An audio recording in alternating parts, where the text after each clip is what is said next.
Welcome to Hope Academy. My name is Mr. O, and today I'm going to be going over the ACT Math Practice Test Exam 3.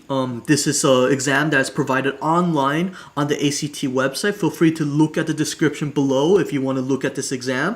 But that being stated, I'll be going over specifically numbers 10 through 12. Feel free to look in the channel to see in the playlist for the prior questions covered. But that being stated, I'll go ahead and get started on number 10. And before actually I get started, I do want to mention that I go over these questions real quick and then I explain in depth how to do the problem.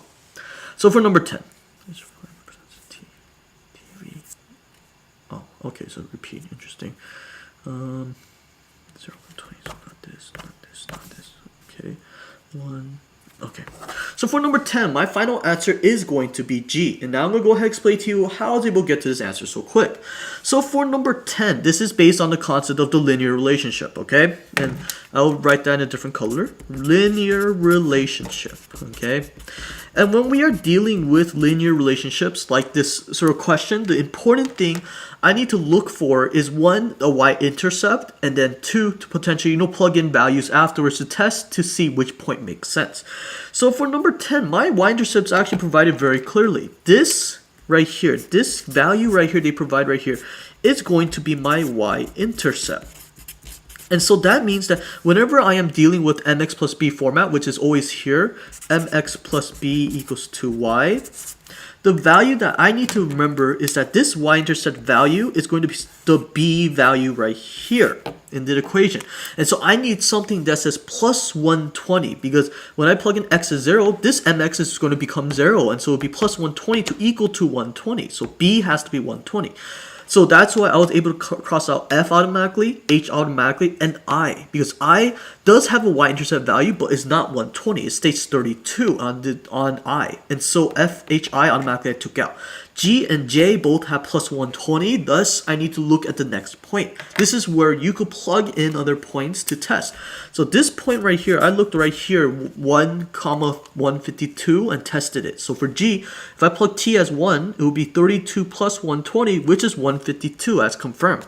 But if I go to J and I plug in 1, it will be 120 plus 120, which is 240, which will not work. Thus why my final answer for number 10 is G. And that concludes my explanation for number 10. To continue on to number 11. And so I'm going to bring this down so you can see it. So number 11.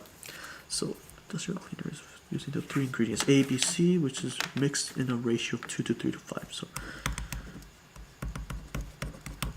okay, and they say how many pounds of the secret ingredient B are in 42 net weight? Okay, so 2x plus 3x plus 5x is going to 42. 10x equals to 42. X is going to be 4.2. So for specifically B, now I'm going to use this calculator. 3 times 4.2, which is going to be 12.6. So for number 11, my final answer is going to be B. And now I'm going to explain to you how I was able to get to this answer.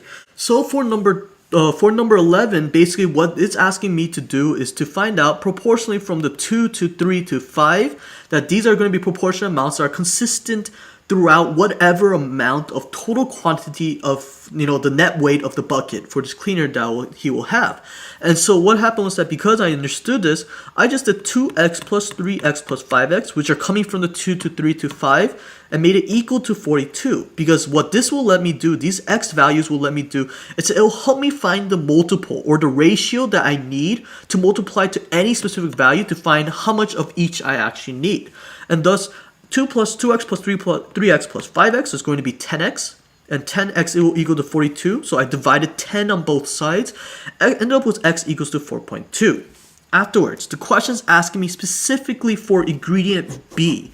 That's what the question's asking, and thus I understood that I need to do, in the end, was take the B, 3, and did 4.2 times 3, which is going to be 12.6, which I just did on the calculator to be safe, and that is my final answer, which is B.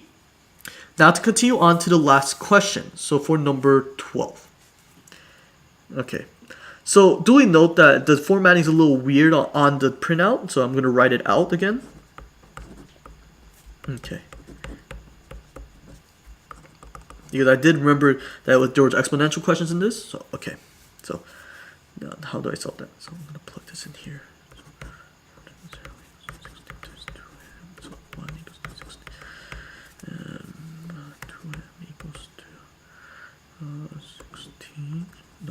16, sorry. Okay, so for number 12, my final answer is going to be F. And for this specific question, this is all based on exponents, the key concept called exponents. But it also has a little twist to this question because you also do need to remember your PEMDAS rules along the way. So PEMDAS is definitely very relevant for this, okay? And so when I'm working with exponents and so on, the original question stated this, and I'm going to go ahead and do this underneath. So the original question stated n equals to 8. It also stated that 16 times 2 times 2 to the n will equal to 4n minus 8. And so what happened first thing was that I simply did was, and I'm going to grab a different color, that n equals to 8. I plugged it into this n right here. Right here, okay? The arrow's not the best, but you get the idea. So afterwards, when I plugged it in, it's going to be 16 times 2 to the m. It's going to equal to 4, 8 minus 8, and thus, to simplify that fraction, that exponent right there, it'll be 4 to the 0 power.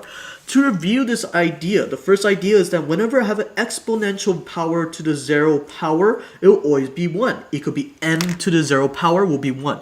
It could be Hope Academy to the 0 power, it'll still be 1. And thus, why this is going to be 1 equals to 16 times 2 to the m. My goal, as you remember, is to end up solving for m. And so what I do next, after this step, is that I'm going to divide 16 on both sides. Because of PEMDAS rules, I need to take care of sort of like the multiples outside of this. And, to sort of work it out. So it'll be 2 to the m will equal to 1 over 16. And so now that I got to this point right here where I got 2m equals to 1 over 16, I need to remember another exponential rule that exists. In order to get fractional values out of this, convert this to 1 over 16, I for certain need a negative power.